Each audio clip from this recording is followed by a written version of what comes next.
स्वागत है आप सभी का आपके अपने चैनल पर। और आज के इस वीडियो में हम फंडामेंटल राइट देखेंगे जो कि आपका कॉन्स्टिट्यूशनल लॉ के अकॉर्डिंग आता है और यह भी आपका लीगल एप्टीट्यूड का ही पार्ट है, क्योंकि लीगल एप्टीट्यूड में आपको इंडियन कॉन्स्टिट्यूशन आपको पूरा पढ़ना होता है और यहाँ से जो भी इम्पॉर्टेंट सेक्शंस हैं जहाँ से क्वेश्चंस पूछे जाएंगे, just like fundamental right, fundamental duties and Indian territories and इसके बाद आपका पार्लियामेंट हो गया, प्रेसिडेंट हो गया, प्राइम मिनिस्टर हो गए, ये सारे टॉपिक्स जो हैं इंपॉर्टेंट हैं क्योंकि यहाँ से क्वेश्चंस पूछे जाने वाले हैं। ठीक है, तो पूछे जाएंगे तो ये टॉपिक कवर करना हमारा काम है। तो चलिए आज हम इससे संबंधित महत्वपूर्ण प्रश्न देखेंगे और आप लोग भी कॉपी पेन ले लीजिए, मैच करते हुए चलिएगा कि कितने क्वेश्चंस का आप सही आंसर कर पा रहे हैं। तो चलिए स्टार्ट करते हैं बिना देरी किए हुए। पहला प्रश्न देखते हैं। पहला प्रश्न है, संविधान के किस भाग को भारत का मैग्ना कार्टा कहा जाता है? बहुत ही महत्वपूर्ण प्रश्न है, कई बार पूछा भी गया है। सभी लोग जल्दी जल्दी कमेंट करें। ऑप्शन 1 है भाग 1 में जिस भाग को मैग्ना कार्टा कहा जाता है वो संविधान का भाग 1 है। भाग 2 को मैग्ना कार्टा कहा जाता है, भाग 3 को मैग्ना कार्टा कहा जाता है और भाग 4 जो है उसको मैग्ना कार्टा कहा जाता है। ठीक है, संविधान के जो भाग हैं उन भागों में से किस भाग को मैग्ना कार्टा के नाम से जाना जाता है, यह क्वेश्चन आपसे पूछा जा रहा है। तो इस प्रश्न का सही जवाब हो जाएगा ऑप्शन 3। ठीक है, जिन लोगों ने ऑप्शन सी को चॉइस किया उनका आंसर बिल्कुल सही है। संविधान के पार्ट 3 को मैग्ना कार्टा के नाम से जाना जाता है और संविधान का पार्ट 3 जो है वो क्या है, फंडामेंटल राइट्स है, यानी कि मूल अधिकार या मौलिक अधिकार है। तो जिन लोगों ने ऑप्शन सी या फिर 3 को जिन्होंने चुना है उनका आंसर बिल्कुल सही है। चलिए अगला प्रश्न देखेंगे। प्रश्न संख्या 2 है, संविधान का भाग 3 किससे संबंधित है? ऑप्शन 1 नागरिकता से, ऑप्शन बी संघ के राज्य क्षेत्र से, ऑप्शन सी मौलिक अधिकार से, ऑप्शन डी है मौलिक कर्तव्य से। तो अभी हमने बताया कि यह आपके मौलिक अधिकारों से संबंधित है। भाग 3 किससे संबंधित है? मौलिक अधिकार से संबंधित है, जिसे हम मैग्ना कार्टा के नाम से भी जानते हैं। तो जिन लोगों ने ऑप्शन 3 को चॉइस किया उनका आंसर बिल्कुल सही है। कमेंट करते रहिए आप लोग, अपना आंसर आप लोग कमेंट करते रहिए। चलिए तीसरा प्रश्न है, संविधान में मौलिक अधिकारों से संबंधित अनुच्छेद कौन से हैं, यानी कि मौलिक अधिकारों को किन अनुच्छेद के अकॉर्डिंग संरक्षित किया गया है भारतीय संविधान में? ठीक है, ऑप्शन 1 दिया है अनुच्छेद 1 से 4 के बीच में जो आपके मूल अधिकार हैं, फंडामेंटल राइट्स हैं, उनको रखा गया है। ऑप्शन बी है अनुच्छेद 12 से 35 के बीच में। ऑप्शन सी है आर्टिकल 36 टू 51 के बीच में, या फिर ऑप्शन 4 है 165 से लेकर के 176 आर्टिकल तक जो है मूल अधिकारों को संरक्षित किया गया है। तो इस प्रश्न का सही जवाब है ऑप्शन 2, आर्टिकल 12 टू 35 के बीच में जो है आपके मूल अधिकारों को भारतीय संविधान में संरक्षित किया गया है। तो जिन लोगों ने ऑप्शन बी को चॉइस किया उनका आंसर बिल्कुल सही है। चलिए आप लोग ऐसे ही कमेंट करते रहिए, सब लोग कमेंट करते रहेंगे, अपना जवाब जरूर आप लोग भेजिए ताकि मुझे भी पता चले कितना क्वेश्चन आप लोग सही कर पा रहे हैं। चलिए प्रश्न संख्या 4 है, भारतीय संविधान में कुल कितने मौलिक अधिकार हैं? ऑप्शन ए है 5, ऑप्शन बी 6, ऑप्शन सी है 7, ऑप्शन डी है 8। ठीक है, इस प्रश्न का जिन लोगों ने आंसर किया है 2, उनका आंसर बिल्कुल सही है। बी आंसर यहाँ पे क्या है, बिल्कुल सही है। फंडामेंटल राइट्स कितने हैं? 6 मूल अधिकार हैं वर्तमान समय में। यदि आपसे पूछे कि जब मूल संविधान है, जो मूल संविधान है, या जब हमारा देश का संविधान बना था तो उस समय मूल अधिकारों की संख्या कितनी थी, यानी मूल संविधान में मूल अधिकारों की संख्या कितनी थी, या फिर जब भारतीय संविधान बना उस समय मूल अधिकारों की संख्या कितनी थी?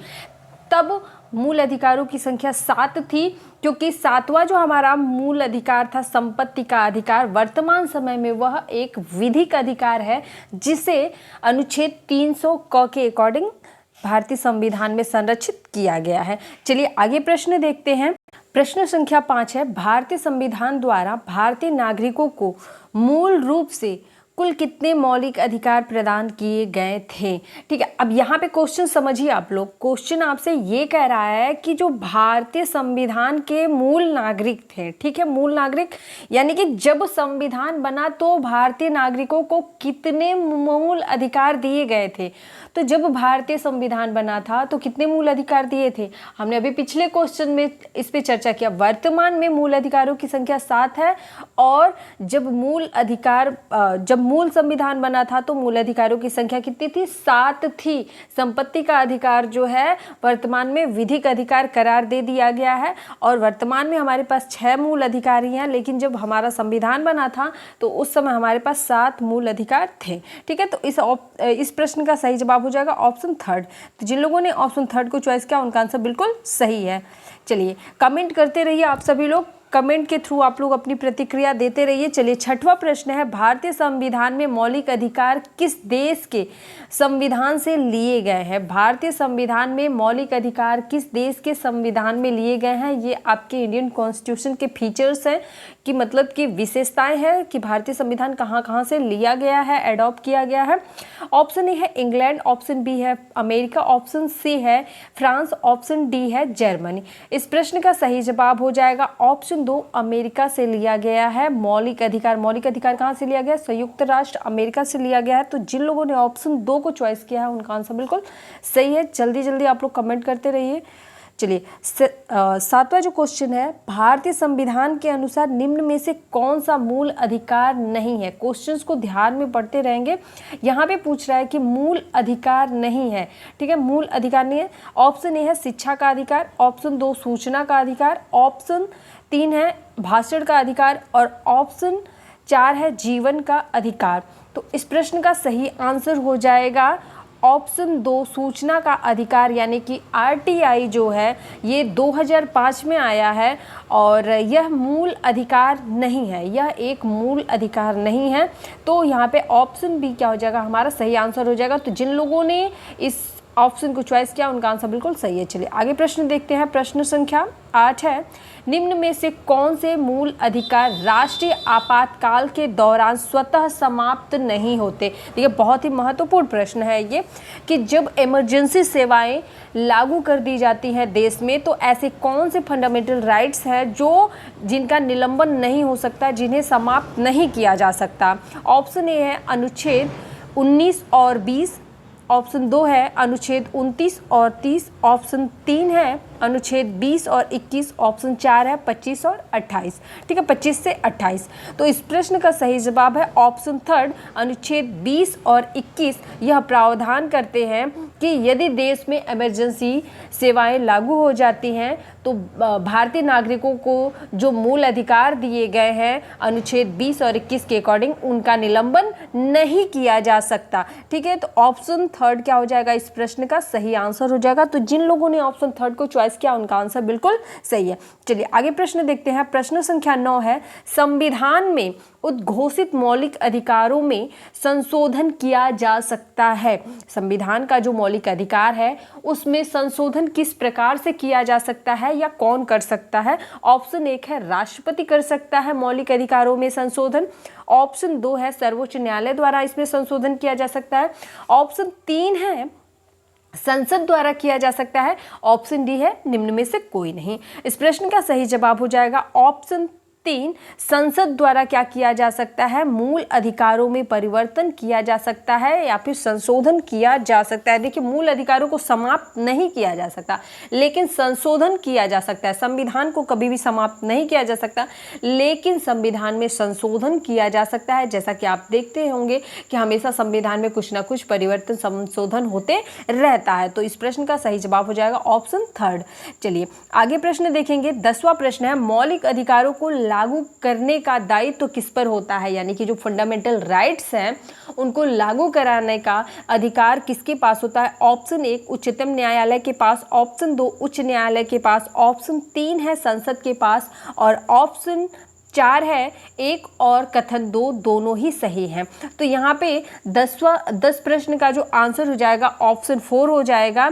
ऑप्शन 1 और 2 क्या है, बिल्कुल सही है। उच्चतम न्यायालय और उच्च न्यायालय का ये अधिकार होता है कि वो मौलिक अधिकार जो है उनका संरक्षण करे और उनको लागू कराने का दायित्व का पालन करे। तो यहाँ पे इस प्रश्न का सही जवाब हो जाएगा ऑप्शन 4। ये प्रश्न मैंने आप लोग को पहले कराया भी है और मौलिक अधिकार भी मैंने आप लोग को पढ़ाया है, क्योंकि ये इम्पॉर्टेंट टॉपिक है और मैंने कहा था कि जो भी इम्पॉर्टेंट टॉपिक है आपके एग्जाम की दृष्टि से उनको मैं आपको कराऊंगी। पहली बात, एक आप लोग जितने लोग अभी तक टेलीग्राम से नहीं जुड़े हैं वो लोग टेलीग्राम से जुड़ जाएंगे, क्योंकि बहुत सारी ऐसी अपडेट्स होती है जो वीडियो में मैं आपको नहीं दे पाती हूँ। तो टेलीग्राम चैनल्स पे अगर आप जुड़ जाते हैं तो वहाँ पे बहुत सारी एजुकेशन से संबंधित, आपकी स्टडी से संबंधित नोट्स, मटेरियल्स और बहुत सारी चीज़ें आपको वहाँ पर मिल जाएंगी। तो वीडियो के डिस्क्रिप्शन बॉक्स में आपको उसका लिंक मिल जा रहा है। आप लोग क्या करेंगे, वीडियो देखने के बाद लास्ट में आप वीडियो के डिस्क्रिप्शन बॉक्स से टेलीग्राम पे विजिट करेंगे और वहाँ पे जो भी आपके लायक होगा वो आप क्या कर सकते हैं, पढ़ सकते हैं और जुड़ सकते हैं। वहाँ पे कोई डाउट होता है या कुछ भी होता है तो आप कमेंट के माध्यम से मुझसे पूछ भी सकते हैं।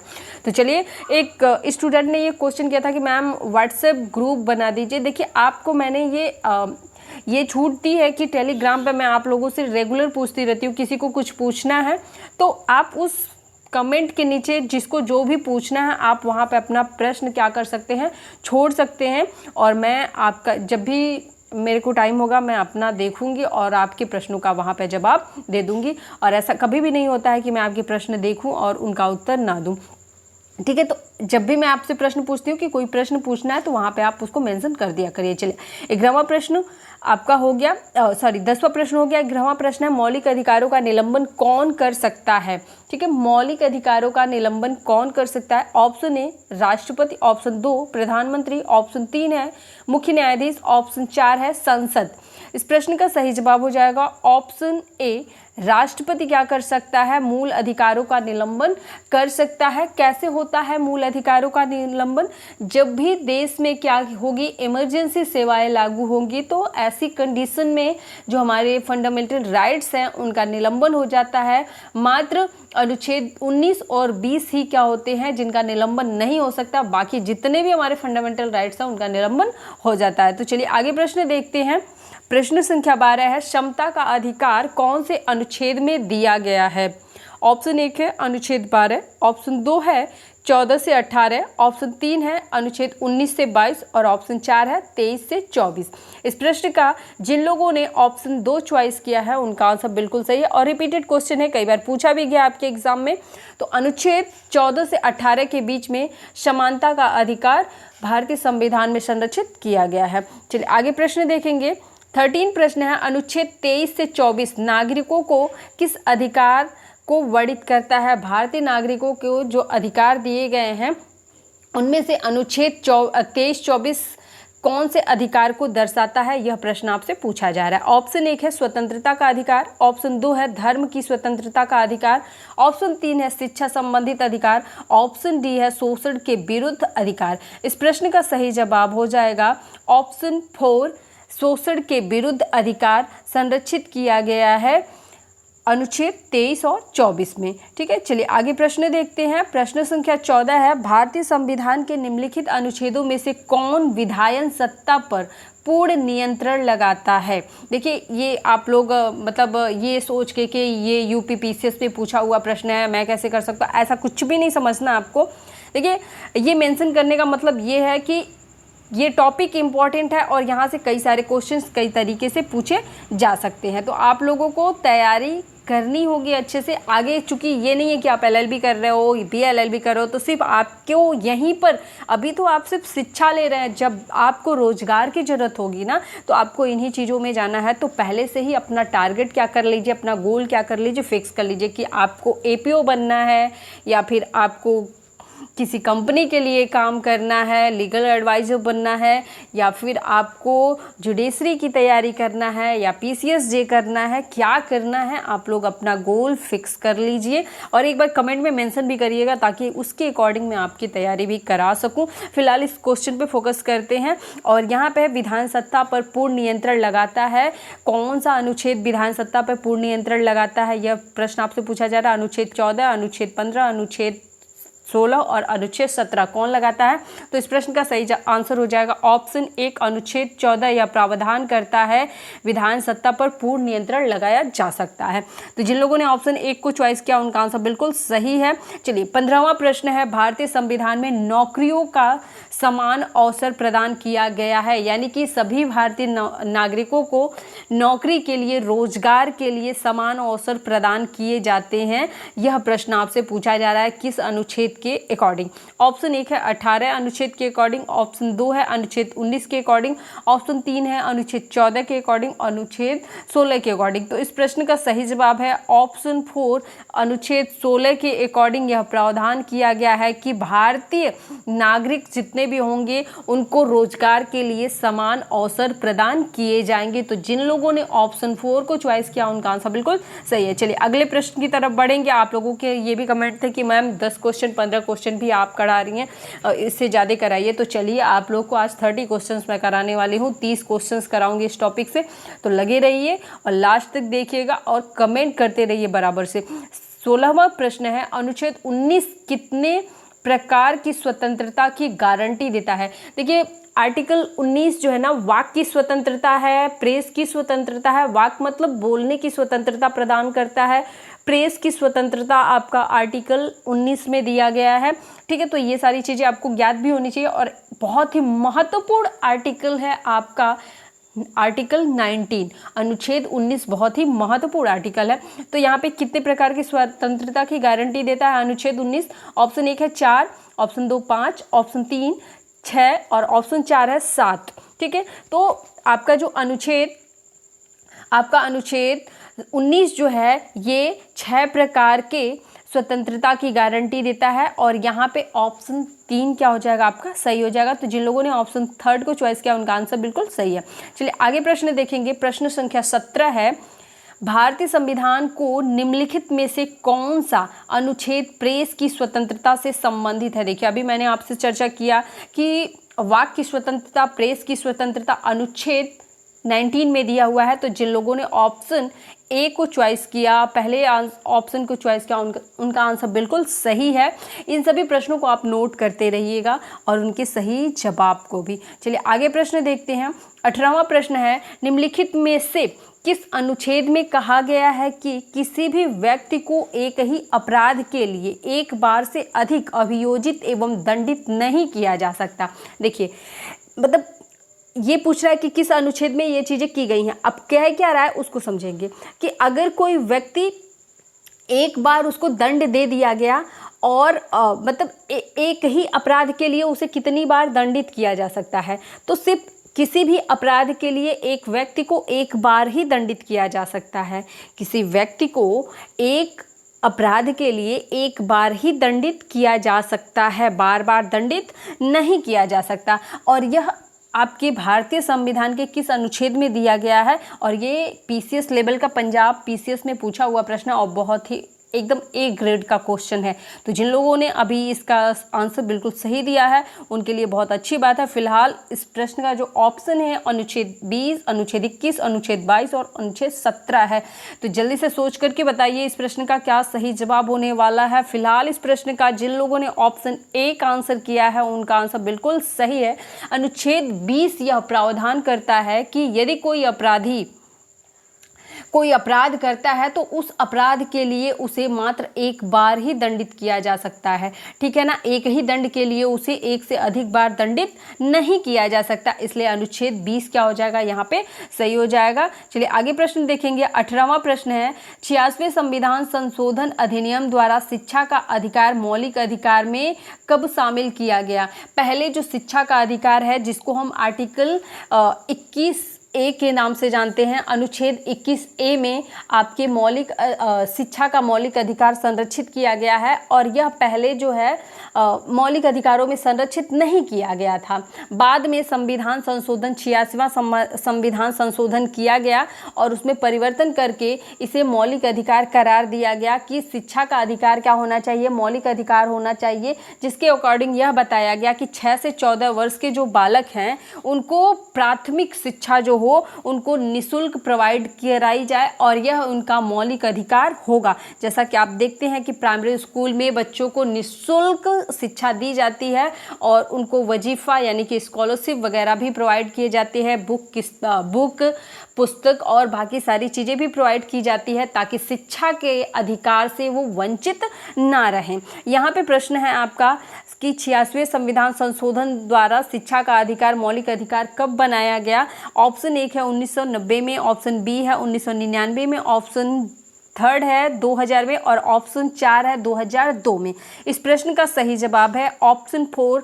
सन 2002 में शिक्षा के अधिकार को क्या किया गया था, शिक्षा का जो अधिकार है उसे मौलिक अधिकार करार दिया गया था भारतीय संविधान के 86वें संविधान संशोधन के द्वारा।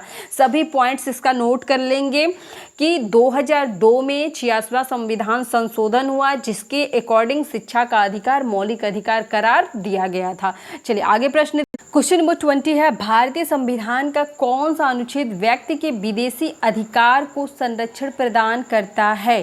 ठीक है, यहाँ पे ऑप्शन है अनुच्छेद 14, अनुच्छेद 19, अनुच्छेद 21 और नन ऑफ दिस। इस प्रश्न का सही जवाब हो जाएगा ऑप्शन थर्ड। आर्टिकल 21 यह प्रावधान करता है कि यदि कोई भारतीय नागरिक ठीक है विदेशी यात्रा करता है तो उसके अधिकारों का संरक्षण किया जाएगा। ठीक है, चलिए आगे प्रश्न देखेंगे। आगे प्रश्न है, मौलिक अधिकारों के अंतर्गत कौन सा अनुच्छेद बच्चों के शोषण से संबंधित है, बच्चों के शोषण से संबंधित है। अनुच्छेद 17, अनुच्छेद 19, अनुच्छेद 23 या फिर अनुच्छेद 24। इस प्रश्न का सही जवाब हो जाएगा यानी कि बाल शोषण से संबंधित है अनुच्छेद 24। यानी कि अभी आपको मैंने कल ही बताया था कि बाल श्रम निषेध कब मनाया जाता है, तो 12 जून को मनाया जाता है और इसको भारतीय संविधान में किस अनुच्छेद के अकॉर्डिंग इसे निषेध माना गया है, तो इसे माना गया है अनुच्छेद 24 के अकॉर्डिंग। दोनों ही प्रश्नों को आप नोट कर लेंगे और आंसर नोट कर लेंगे। चलिए 22वां प्रश्न है, भारतीय संविधान के किस अनुच्छेद में संवैधानिक उपचारों का अधिकार दिया गया है। महत्वपूर्ण प्रश्न है और ऑप्शन दिया है अनुच्छेद 30, अनुच्छेद 31, अनुच्छेद 32 और अनुच्छेद 35। तो जिन लोगों ने इसका ऑप्शन चॉइस किया है ऑप्शन थर्ड यानी कि अनुच्छेद 32 आर्टिकल 32, उनका आंसर बिल्कुल सही है। संवैधानिक उपचारों का अधिकार है आर्टिकल 32। ठीक है, तो जिन लोगों ने इसे चॉइस किया उनका आंसर बिल्कुल सही है। कमेंट करते रहिए यार, आप लोग रुक क्यों जा रहे हो, कमेंट करते रहो, सही से कमेंट करो आप लोग। चलिए आगे क्वेश्चन है 23। अनुच्छेद 32 के अनुसार न्यायालय कितने तरह की रीट जारी कर सकता है। मोस्ट इंपॉर्टेंट प्रश्न है, कितने प्रकार की रीट जो है न्यायालय जारी कर सकता है। ऑप्शन ए 2 प्रकार की रीट, ऑप्शन 2 4 प्रकार की, ऑप्शन 3 है 5 प्रकार की और ऑप्शन 4 है 7 प्रकार की। इस प्रश्न का सही जवाब हो जाएगा ऑप्शन थर्ड। 5 प्रकार की न्यायालय द्वारा रीटें जारी की जा सकती है और यह बहुत ही महत्वपूर्ण प्रश्न है। चलिए आगे प्रश्न है, न्यायालय द्वारा सार्वजनिक अधिकारों को जारी किए जाने वाले रीट का नाम क्या है। देखिए यहाँ पे प्रश्न पूछ रहा है कि सार्वजनिक अधिकारियों के लिए, ठीक है, सार्वजनिक अधिकारियों के लिए जो रीट जारी की जाती है उस रीट को किस नाम से जानते हैं। ठीक है, किस नाम से जानते हैं। ऑप्शन 1 बंदी प्रत्यक्षीकरण, ऑप्शन 2 परमादेश, ऑप्शन 3 है प्रतिषेध और ऑप्शन 4 है अधिकार पृष्ठा। ठीक है, इस प्रश्न का सही जवाब है ऑप्शन 2 परमादेश। ठीक है, ऑप्शन 2 परमादेश क्या है, सरकारी अधिकारियों के लिए जारी किए जाने वाला रीट है। ठीक है, इसे ध्यान में रखेंगे आप। आगे प्रश्न है जो कि पंजाब पीसीएस में पूछा भी गया है। हालांकि मुझे पता है कि आप पीसीएस एग्जाम की तैयारी नहीं कर रहे हैं, पर ऑलरेडी आप ग्रेजुएट हैं या फिर ग्रेजुएट करने जा रहे हैं, तो आप लॉ की पढ़ाई करने जा रहे हैं, तो ये सभी प्रश्न आपके लिए बहुत ही ज़्यादा महत्वपूर्ण हैं। संपत्ति के मूल अधिकार को किस संवैधानिक संशोधन अधिनियम द्वारा समाप्त किया गया। आपको मैंने पहले ही क्वेश्चन में ये चर्चा किया कि संपत्ति का जो अधिकार था, मूल अधिकार, उसे क्या किया गया था, संविधान संशोधन के द्वारा क्या किया गया, उसे विधिक अधिकार करार दे दिया गया। अब यहाँ पे पूछ रहा है कि कौन से संविधान संशोधन के अधिकार के द्वारा इसे विधिक अधिकार करार दिया गया। ऑप्शन ए है 42वें संविधान संशोधन, ऑप्शन बी है 44वें संविधान संशोधन, ऑप्शन 3 है 45वें और ऑप्शन 4 है 52वें संविधान संशोधन के द्वारा। तो जल्दी से कमेंट करिए सभी लोग जल्दी से कमेंट करिए। 5 क्वेश्चन और बचे हुए हैं यहाँ पे। इस प्रश्न का जिन लोगों ने ऑप्शन 2 चॉइस किया है आंसर, उनका आंसर बिल्कुल सही है। 44वें संविधान संशोधन के द्वारा संपत्ति के मौलिक अधिकार को विधिक अधिकार बताया गया। ठीक है, चलिए आगे प्रश्न देखते हैं। अगर किसी को कुछ डाउट है या कुछ पूछना चाहता है तो कमेंट करते रहें, आपके कमेंट का जवाब आपको मिलता रहेगा। चलिए 26 है, सशस्त्र बलों, अर्धसैनिक बलों, पुलिस बलों, गुप्तचर संस्थाओं और ऐसे ही सेवाओं से संबंधित सेवाओं के क्रियान्वयन पर संसद को प्रतिबंध आरोपित करने की शक्ति किस अनुच्छेद में दी गई है। बहुत ही महत्वपूर्ण प्रश्न है और कई सारे क्वेश्चंस को एक ही क्वेश्चन में इंक्लूड कर लिया गया है, तो आप लोग इसको नोट कर लीजिएगा। ऑप्शन 1 है अनुच्छेद 30, ऑप्शन 2 है अनुच्छेद 32, ऑप्शन 3 है अनुच्छेद 33, ऑप्शन 4 है अनुच्छेद 34।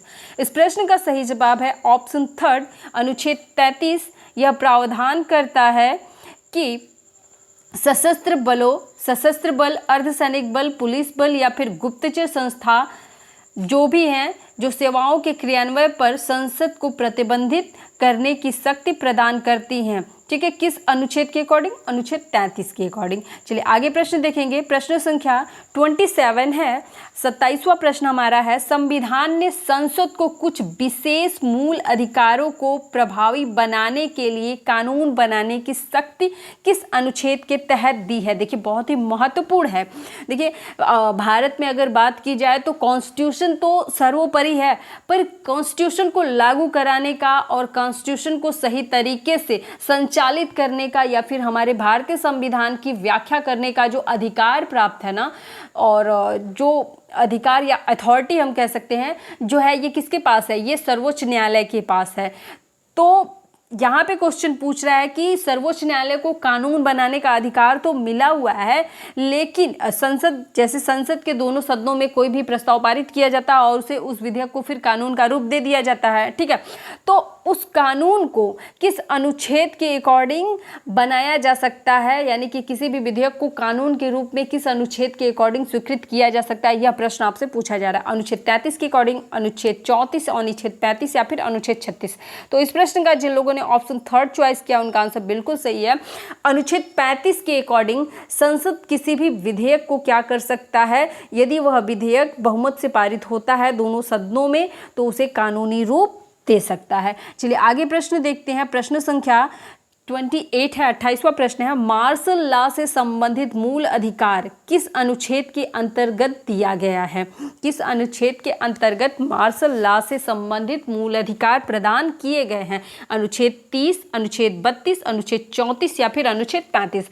तो जिन लोगों ने इस प्रश्न का जवाब दिया है अनुच्छेद 34, उनका आंसर बिल्कुल सही है। चलिए कमेंट करते रहिए आप लोग। 2 क्वेश्चन और बचे हैं, जल्दी से कमेंट करिए। चलिए 29वां प्रश्न है, वर्तमान में संपत्ति का अधिकार भाग 12 के किस अनुच्छेद में रखा गया है। मैंने आपको पहले ही क्वेश्चन में ये क्लियर बता दिया, फिलहाल कमेंट करिए तब तो मुझे पता चले कि आप लोगों ने क्या सुना, मैंने क्या बताया। अनुच्छेद 288A ये बताया क्या मैंने, अनुच्छेद 268A, अनुच्छेद 365B या फिर अनुच्छेद 300A, क्या बताया मैंने। तो कमेंट करिए सही बता रहा है, बिल्कुल बिल्कुल सही। अनुच्छेद 300A में संपत्ति के अधिकार को क्या किया गया है, संविधान के भाग 12 में अनुच्छेद 300A के अकॉर्डिंग संरक्षित किया गया है। तो जिन लोगों ने ऑप्शन 4 को चॉइस किया उनका आंसर बिल्कुल सही है। चलिए लास्ट प्रश्न है, जल्दी जल्दी कमेंट करिए। इस प्रश्न का प्रश्न है, किस मामले में सुप्रीम कोर्ट ने मूल संरचना की अवधारणा दी है। ठीक है, किस मामले में सुप्रीम कोर्ट ने मूल संरचना की अवधारणा दी है। ऑप्शन ए गोलकनाथ केस में, ऑप्शन 2 केशवानंद भारती मामला 1973 में, मिनर्वा मिल मामला 1980 में, या इनमें से कोई नहीं। तो इस प्रश्न का सही जवाब है सुप्रीम कोर्ट ने मूल संरचना की अवधारणा दी थी केशवानंद भारती मामले में, जो कि हुआ था 1973 में। तो ये प्रश्न आपका बहुत ही महत्वपूर्ण है और ये प्रश्न मैंने आपको पहले भी कराया है। फिलहाल आज का सेशन आपको कैसा लगा कमेंट करके ज़रूर बताइएगा। और आज के सेशन में 30 में से कितने प्रश्न आपके सही हुए, सभी लोग जल्दी जल्दी कमेंट करो भाई, जल्दी जल्दी कमेंट करके बताइए कि कितने प्रश्न आपके आज के सेशन से सही हुए और आपकी तैयारी कैसी चल रही है। क्या टॉपिक आप पढ़ना चाहते हैं कमेंट में एक बार मेंशन करें कि क्या टॉपिक आप पढ़ेंगे तो आपकी तैयारी और बेहतर हो सकती है, क्या चीज़ें छूट रही हैं जो कि आपको पढ़नी होंगी। ठीक है, एक चीज़ मैं क्लियर कर दूं कि आप लीगल एप्टीट्यूड के विषय में ही आप मेरे से संबंधित जो भी जानकारी लेनी है पूछिए, क्योंकि मैं बहुत, मेरे पास समय की जो पाबंदी है बहुत ज़्यादा है, तो मैं आपको सिर्फ एक वीडियो ही प्रोवाइड कर पाती हूँ, वो भी बहुत मुश्किल के साथ में प्रोवाइड कर पाती हूँ। मैं कोशिश करूँगी कि मैं करंट अफेयर की वीडियो आपको प्रोवाइड कर दूँ, क्योंकि करंट अफेयर आपके एग्ज़ाम के लिए महत्वपूर्ण भी है और वो चीज़ें मैं कर सकती हूँ। तो मैं कोशिश करूँगी कि 4 से 5 वीडियो प्रोवाइड कर दूँ जिसमें पूरे 1 साल का करंट अफेयर आपको मिल जाए। अगर मैं वीडियो नहीं प्रोवाइड कर पाती हूँ तो टेलीग्राम पे आप जुड़ जाइए, मैं आपको वहाँ पे PDF प्रोवाइड कर दूँगी ताकि आपके एग्ज़ाम में आपकी हेल्प हो जाए। तो जैसा मैं कर पाऊँगी वैसा मैं आप लोग के लिए ज़रूर करूँगी। फिलहाल आज के सेशन को अधिक से अधिक शेयर करिएगा, मेरी ये आप लोगों से रिक्वेस्ट है। और यदि आज का सेशन पसंद आया तो लाइक किया करिए भाई, इतने सारे व्यूज आते हैं पर लाइक वीडियो पे बिल्कुल भी नहीं आते, तो लाइक करने में क्या जाता है। अगर मैं आपके लिए इतनी मेहनत कर रही हूँ तो एक लाइक तो बनता ही है। और कमेंट किया करो, सब लोग लाइव रहते हो पर कमेंट नहीं करते हो, कमेंट किया करो। और इतने सारे लोग देखते हो, बस जितने लाइव रहते हैं उसमें से कुछ स्टूडेंट ही मेंशन करते हैं कि मेरे इतने क्वेश्चन सही हुए, बाकी सब क्या करते हो। हाँ, बाकी सबको अपनी तैयारी को अच्छा नहीं करना है। कमेंट करो और बताओ कितने क्वेश्चन आपके सही हुए। तो चलिए आज का वीडियो यहीं पे समाप्त करते हैं। वीडियो पसंद आई हो तो लाइक ज़रूर करिएगा, शेयर करिएगा, चैनल को सब्सक्राइब करिएगा, बेल आइकन को प्रेस करिएगा। वीडियो देखने के लिए धन्यवाद।